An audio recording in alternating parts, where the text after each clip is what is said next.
ഓരോ സ്വാതന്ത്ര്യദിനത്തിലും കാസർഗോഡ് ജില്ലക്കാരുടെ അഭിമാനം ഊട്ടിയുറപ്പിക്കുന്ന ഒന്നാണ് നമ്മുടെ ബേക്കൽ കോട്ട.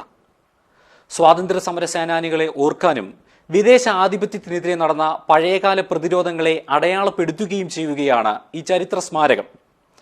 80ാം സ്വാതന്ത്ര്യദിനത്തിൽ ന്യൂസ് ഡെസ്കിൽ നിന്നും തയ്യാറാക്കിയ ആ റിപ്പോർട്ടിലേക്ക്.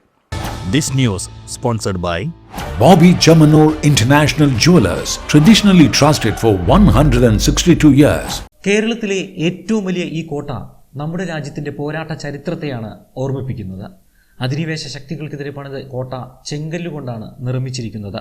ഭൂരിഭാഗവും സമുദ്രത്താൽ ചുറ്റപ്പെട്ട് കിടക്കുന്നു. സമുദ്രതീരത്ത് വൻ കോട്ടമതിലുണ്ട്. നിരീക്ഷണ ഗോപുരങ്ങൾ, ഭൂമിക്കടിയിലെ തുരങ്കങ്ങൾ, കോട്ടയുടെ മധ്യഭാഗത്തുള്ള നിരീക്ഷണ ഗോപുരം എന്നിവയും കോട്ടയുടെ പ്രത്യേകതകളാണ്.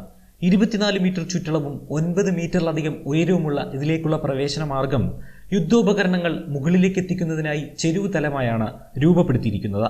കോട്ടയ്ക്കുള്ളിലായി ആഞ്ജനേയ ക്ഷേത്രവും വെളിയിലായി ഹൈദരലിയുടെ മകനായ ടിപ്പു സുൽത്താൻ നിർമ്മിച്ച ഒരു വലിയ മുസ്ലിം പള്ളിയുമുണ്ട്.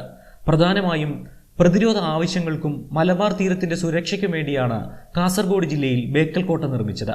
കടൽ മാർഗമുള്ള ശത്രുക്കളുടെ ആക്രമണങ്ങളെ പ്രതിരോധിക്കാൻ വേണ്ടിയായി തന്ത്രപരമായ രീതിയിലാണ് ഇതിന്റെ നിർമ്മാണം അന്ന് നടത്തിയിരുന്നത്. ശത്രുക്കളെ നിരീക്ഷിക്കുക, തുരങ്കങ്ങളും പീരങ്കികൾ വയ്ക്കാനുള്ള കൊത്തളങ്ങളും ഇവിടെ കാണാം. കോട്ടയ്ക്കുള്ളിൽ രാജാക്കന്മാരുടെ കൊട്ടാരങ്ങളോ വസതികളോ ഇല്ല. പൂർണ്ണമായും സൈനിക ആവശ്യങ്ങൾക്കായി മാത്രം ഉണ്ടാക്കിയതാണ്. കേളടി നായക രാജവംശത്തിലെ ശിവപ്പ നായകയുടെ നേതൃത്വത്തിൽ 1650 ആണ്ടിലാണ് ഈ കൂറ്റൻ കോട്ട നിർമ്മിക്കപ്പെട്ടത്. പിന്നീട് ടിപ്പു സുൽത്താൻ അടക്കമുള്ളവർ ഇത് സൈനിക കേന്ദ്രമായി ഉപയോഗിച്ചു. ടിപ്പു സുൽത്താനും ബ്രിട്ടീഷുകാരും ഭരിച്ച ഇടം, വിദേശ ഭരണത്തിനെതിരായ പ്രതിരോധത്തിന്റെ പ്രതീകം. സ്വാതന്ത്ര്യദിനത്തിൽ ദേശീയ പതാക ഉയർത്തൽ ചടങ്ങുകളും രാജ്യത്തിന്റെ സ്വാതന്ത്ര്യത്തിനായി ജീവത്യാഗം ചെയ്തവരെ സ്മരിക്കലും പുതിയ തലമുറയ്ക്ക് ചരിത്രബോധം പകർന്നു നൽകലും ബേക്കൽ കോട്ടയിൽ ഇന്നു കാണാം.